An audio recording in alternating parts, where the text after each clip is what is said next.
अर्शी और बिपाशा की हुई चाल कामयाब। झनक पड़ी फिर बड़ी मुसीबत में और पहुंच गई बार। जी हाँ दोस्तों, हम बात कर रहे हैं स्टार प्लस के शो झनक की। तो दोस्तों, आगे बढ़ने से पहले अगर आप इस चैनल पर नए हैं तो इसे सब्सक्राइब कर दीजिए, साथ ही बेल आइकन दबाना ना भूलें।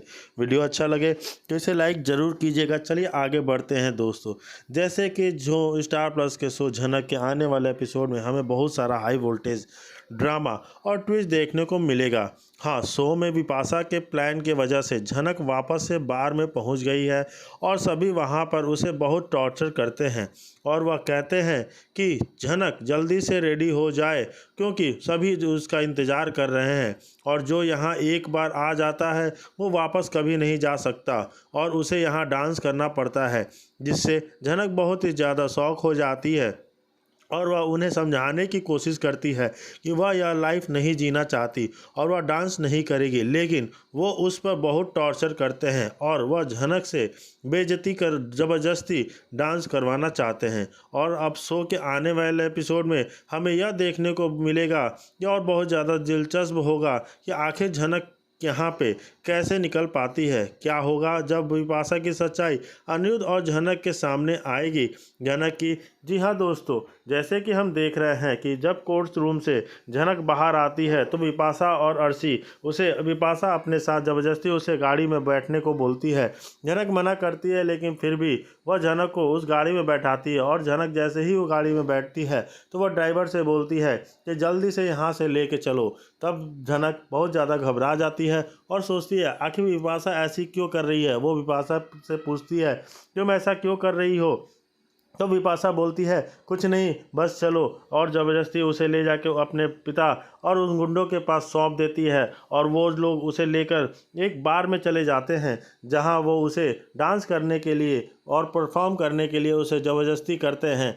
लेकिन झनक वो मना करती है कि मैं यहाँ डांस नहीं करूँगी, लेकिन वो उसे ज़बरदस्ती टॉर्चर भी करते हैं। वहीं दूसरी तरफ अनिरुद्ध को जब पता चलता है कि झनक वहाँ पे नहीं है तो वो पुलिस वालों से पूछता है तो पुलिस वाले बोलते हैं कि हमने उसका बयान लेके और सारी फॉर्मेलिटी पूरी करके हम लोगों ने उसको छोड़ दिया और वो कहाँ चली गई हमें नहीं पता।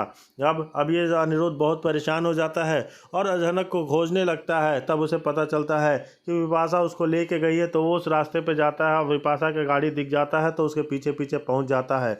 और यहाँ पे देखना बहुत ही ज़्यादा दिलचस्प होगा कि क्या झनक को वो बचा पाएगा। वहीं दूसरी तरफ फ्लैशबैक में उसे पता चलता है कि अर्शी और बिपाशा ने मिलकर झनक को फंसाने की साजिश रची है।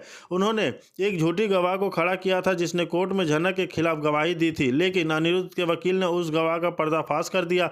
झनक ने कोर्ट अपनी पूरी कहानी बताई। उसने बताया कि कैसे अर्शी ने उसे फंसाया है और कैसे अनिरुद्ध ने उसे बचाने के लिए उससे शादी की। झनक ने यह भी बताया कि सृष्टि उसकी माँ है। अनिरुद्ध ने कोर्ट में ये कहा यह शादी झूठी नहीं थी, मैंने झनक से इसलिए शादी की क्योंकि मैंने उसे प्यार करता हूँ। यह सुनकर झनक हैरान रह गई। वर्तमान में बिपाशा झनक को एक सुनसान जगह पर ले जाती है। वहां अर्शी और उसके गुंडे झनक का इंतजार कर रहे थे। अर्शी झनक पर चिल्लाती है और उसे अनिरुद्ध से दूर रहने के लिए कहती है। झनक डर जाती है लेकिन वह अर्शी से सामने झुकने के से इनकार कर देती है। अनिरुद्ध को झनक के गायब होने की खबर मिलती है।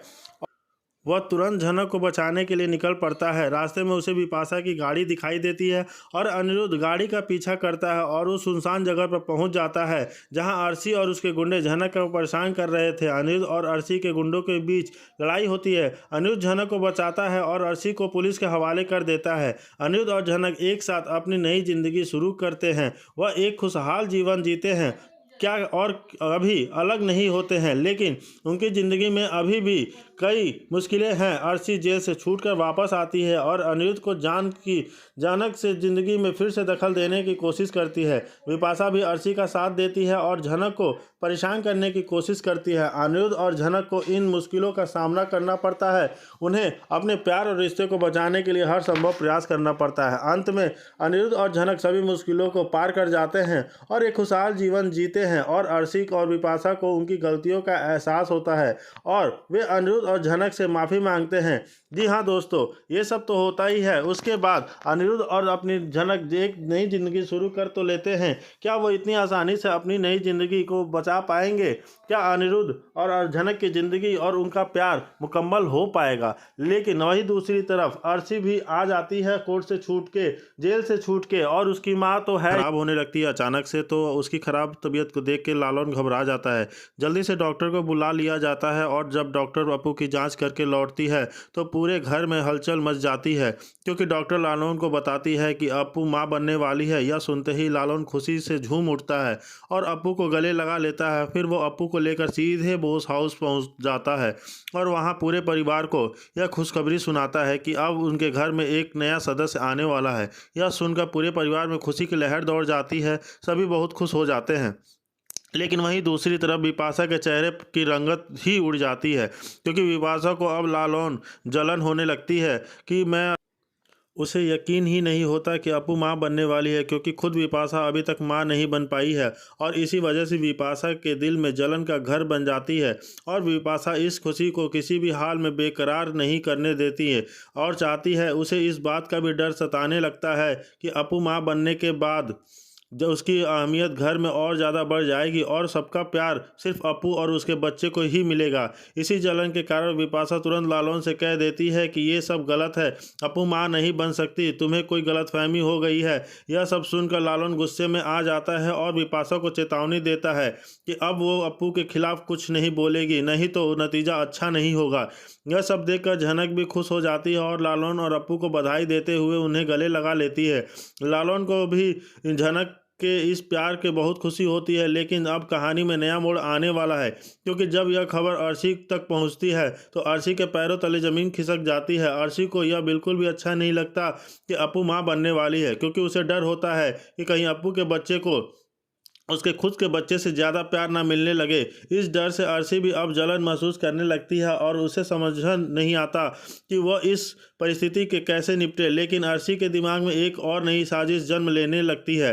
अब अर्शी और बिपाशा दोनों ही इस खुशी को ख़त्म करने के लिए एक नई चाल चलने वाली है। क्या वे अप्पू के होने वाले बच्चे को कोई नुकसान पहुंचाने की कोशिश करेंगी, या फिर लालन अपने होने वाले बच्चे को बचाने के लिए कोई बड़ा कदम उठाएगा? यह देखना काफ़ी दिलचस्प होने वाला है। आने वाले एपिसोड में हमें देखने को मिलेगा कि क्या अप्पू और लालन की खुशी बरकरार रह पाएगी या फिर बिपाशा और अर्शी मिलकर उसे बर्बाद करने की कोशिश करेंगे। जी हाँ दोस्तों, वहीं पर बोलता है अनिरुद्ध कि नहीं, मैं इसे जाने नहीं दे सकता, क्योंकि मैं रिस्क नहीं ले सकता। अभी इसकी जान खतरे में थी, जैसे तैसे यह बच बचा कर आई है और आपके ऊपर भेज कर मैं और भी रिस्क नहीं ले सकता, क्योंकि इसकी जान के पीछे बहुत लोग पड़े हुए हैं। मुझे आप पे ट्रस्ट नहीं है। सृष्टि बोलती है, मुझे अपने पापों को सुधारना है, मुझे पूरे करना है। प्लीज़ मेरे साथ झनक को भेज दो, मैं झनक को यहाँ से ले जाना चाहती हूँ। अनिरुद्ध बोलता है, अगर आपको अपने पापों को सुधारना है तो आप जाकर पुण्य ढूंढिए, यहाँ पर आपको पुण्य नहीं मिलेगा। और रही बात झनक की, तो झनक यहाँ से कहीं नहीं जा सकती है।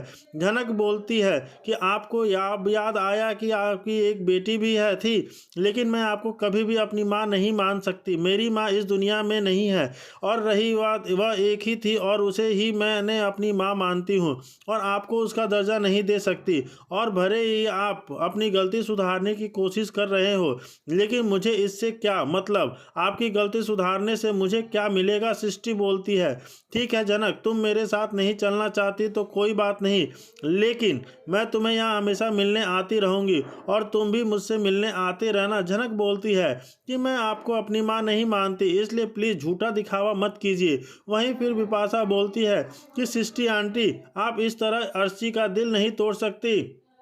अर्शी बोलती है कि मॉम से मुझे कोई भी रिश्ता नहीं रखना, और आपको रिश्ता रखना है तो झनक से रखो। और आखिरकार अनिरुद्ध के बाद से हार जार कर सृष्टि वहां से चली जाती है। अब अर्शी के साथ रहने लगती है झनक और अर्शी का ख्याल रखती है, उसकी साफ सफाई करती रहती है। अर्शी झनक से इतनी बहस करती है कि अर्शी को झनक बोल ही देती है कि हाँ, मैं प्यार करती हूँ सर जी से, और मेरा प्यार किसी के पाने से ने के लिए तरस नहीं रहा है। झनक अर्शी का बिस्तर सही कर रही होती है कि वहीं पर आ जाता है अनिरुद्ध। अनिरुद्ध को बोलती है, अर्शी तुम क्या पियोगे? मैं अपने लिए कुछ बनवा रही हूँ, तुम भी बनवाना चाहते हो तो बनवा लो। वहीं पर झनक जाने की कोशिश करती है तो वो अर्शी बोलती है, अर्शी अरे झनक रुक जाओ, तुम अनी और मेरे लिए ड्रिंक बना दो। अनिरुद्ध बोलता है, तुम्हें जो करना है अर्शी करो, लेकिन इस तरह तुम झनक के साथ मेट की तरह ट्रीट नहीं कर सकती हो। आगे के लिए जैसे कि हम देख रहे हैं कि झनक बहुत ज़्यादा दुखी हो जाती है और अनिरुद्ध उसे दुखी नहीं देखना चाहता है। वो नहीं चाहता है कि वह अर्शी की इस तरीके से सहायता करे, मदद करे, उसका ध्यान रखे। अर्शी जो है उसको बिल्कुल अपने एक नौकरानी की तरह, एक मेट की तरह ट्रीट कर रही होती है। उसे घर से सारे काम करवा रही होती है, बिस्तर सही करवा रही है, खाना करवा रही है, ड्रिंक बनवा रही है और वगैरह वगैरह जो भी चीज़ें अपने लिए करवा रही है। और जो कि ये अनिरुद्ध को बिल्कुल भी पसंद नहीं आ रहा है कि सभी लोग देखकर शौक हो जाते हैं, क्योंकि झनक ऑटोमेटिक यहाँ से कैसे पहुँच गई। छोटान बोलता है कि मैं झनक को यहाँ लेकर आया हूँ, आप लोगों को कि जिसको भी इससे प्रॉब्लम है उसे दूर ही रहे।